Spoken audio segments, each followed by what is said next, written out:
In today's video, we're going to be showing you how to fit slotted rotors, and we're going to be doing it on this JZX 90. We're going to be fitting the rotors, new pads, and showing you what tools to use and how to bed the brakes in when we're done. So Jack's going to be showing us what tools we're going to be using. In today's tools, we're going to be using some sort of brake sucker to suck the fluid.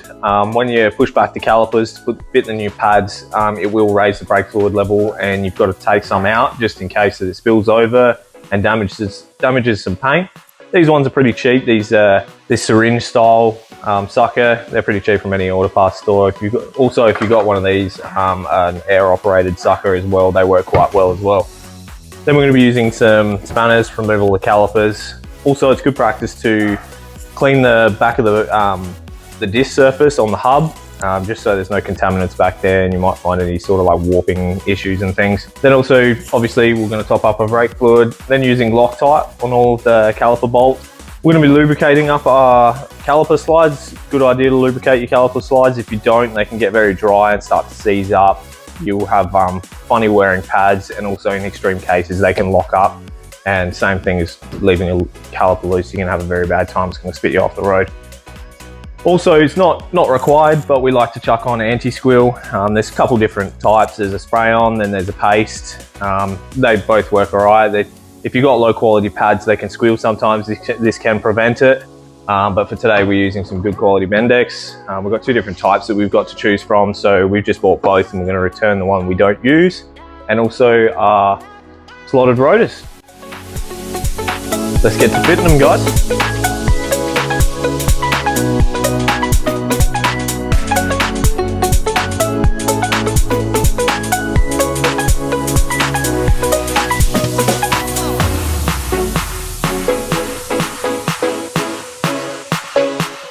We're going to be removing this caliper and taking the disc off. The first thing to do is, obviously, we've sucked the brake fluid out the top. And now I need to remove this bottom bolt from the caliper, which will allow me to hinge it back, and then I can slide this caliper part off and then get onto the bracket. So Toyotas, normally their bottom bolt will be like a 14 mil, and this is nicely rusted on you. Once you have that bolt out, should allow you to slide this back and push the caliper out. If there's no place to put the caliper, so like I'm just going to perch it on one of the control arms, try get a cable tie or a bracket or something like that just to hang it, because you don't want the caliper's weight hanging on the hydraulic hose itself. It can stretch it and then cause problems later down the line. So I'm just going to perch that inside for now. I'm then going to remove the pads. Seems like someone has actually fitted pads to this, and they didn't do anything about the rotors because these look fairly meaty, but we've obviously got the new pads in stock and we've got the new rotors, so we're just going to change out everything. Alrighty, now I'm going to be taking off the brake pad bracket and caliper holder. Just need to get to these bolts. Try to get long spanners, because these are normally quite torqued up, and jeez, like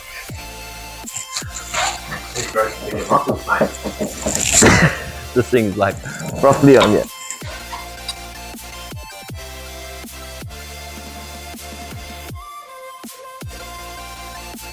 Which also helps is if you have a ratchet spanner, it allows you to rotate instead of having to try to find the top of the bolt every time. So when Jack was speaking about cleaning up the surface, he was talking about where the new rotor and the hub meet. We're going to be cleaning up this. This will just make sure that when the new rotor goes on, that it fits up nicely against the surface and there's no sort of warping or movement there. But yeah, it's securely fastened against that hub.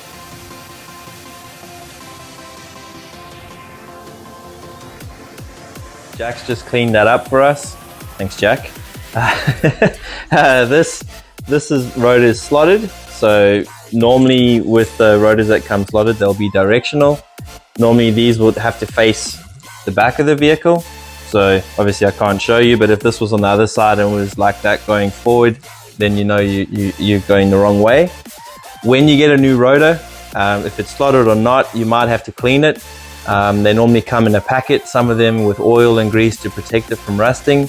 Please clean that off with brake cleaner. That prevents squealing or glazing, premature glazing of the rotor, and it just makes for a much better braking experience.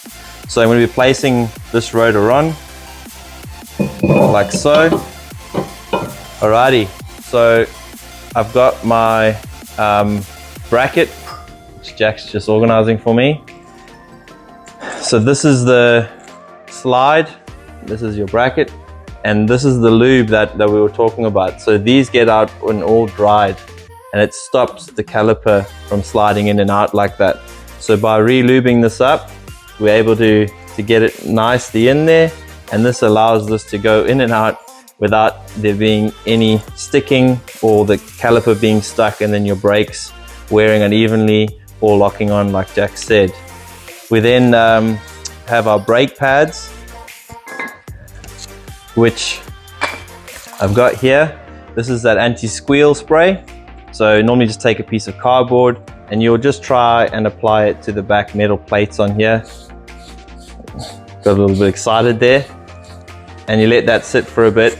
We're just going to pop this all back together. Remember to use your Loctite when putting back in, when putting the caliper bolts back in. And yeah, we're going to get it all banged back together.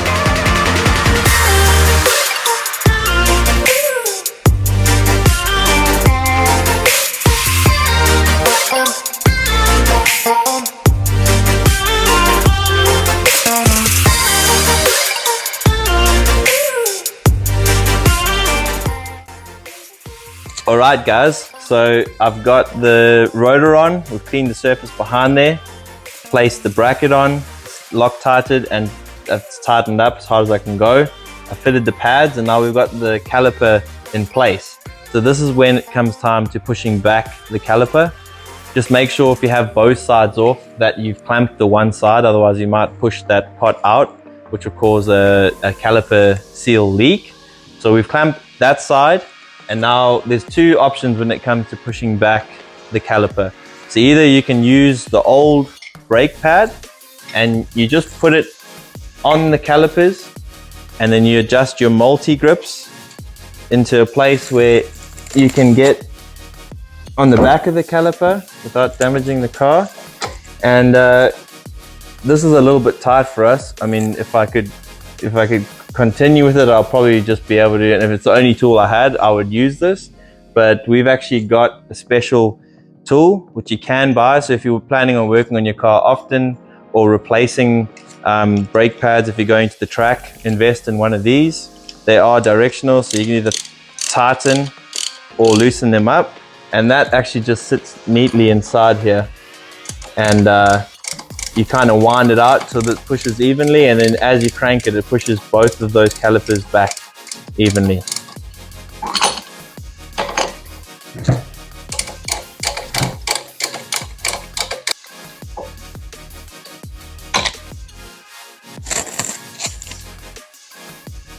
Alrighty, so that fits nicely and snug.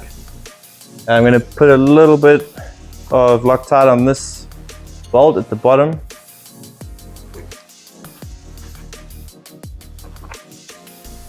Once we've had this torqued up and we finish up the other side, we're going to show you how to bed the brakes in on a road test.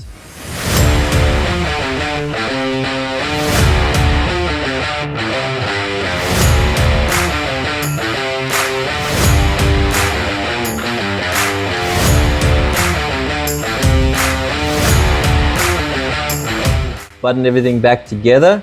We've just topped up the brake fluid to make sure it's at the max line, and we're going to be taking you along for a road trip to bed the brakes in. Let's get it started.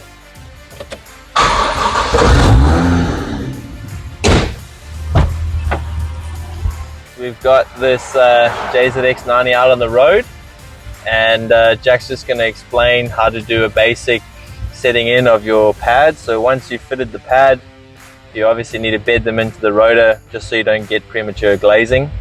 And yeah, Jack, what are we going to do? So first off, we're just going to get it up to 60. Once we've got it up to 60, we're just going to do some light braking, make sure we the brakes are working okay. Once we've done that, we're going to get it back up to 60 and do some bit of a harder brake. We're going to do that, yeah, a couple times, and then we'll repeat the same process for 80 Ks, and then we'll repeat the same process for 100 Ks, and after that your brakes will be bedded in. Getting the vehicle up to 60.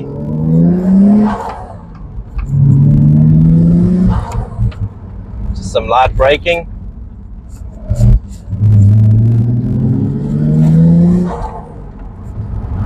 Some heavier braking.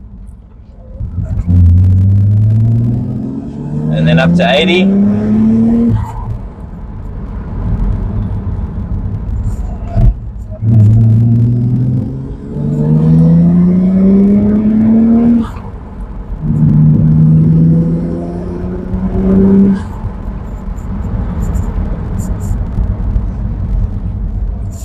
And then one last time, just some heavier braking at about 100.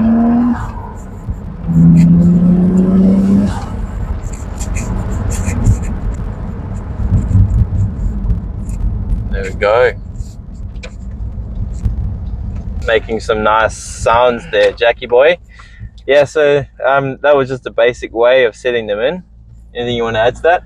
No, that's once you've done that brake bed in point, then yeah, she's good to go. Yeah, if you get out after you've done your bedding in, just check the rotor, make sure you got an even wear. If they colored rotors, like ours came black, obviously they're not going to stay black, they're meant to be silver once you've bedded them in. If we get out and they're still a bit patchy, we'll carry on and we'll get them more silver. But yeah, we enjoyed making that video. Hope you guys enjoyed watching it. Like, share and subscribe, and we'll see you on the next episode. Alrighty. Do you want to pause it, or do you want to? Yeah. He didn't say anything. I forgot it was up on the line. Jeez, man. We're keeping that in the video. Holy! Falling down. You looked at me like, oh crap. Oh, Yeah. one of these.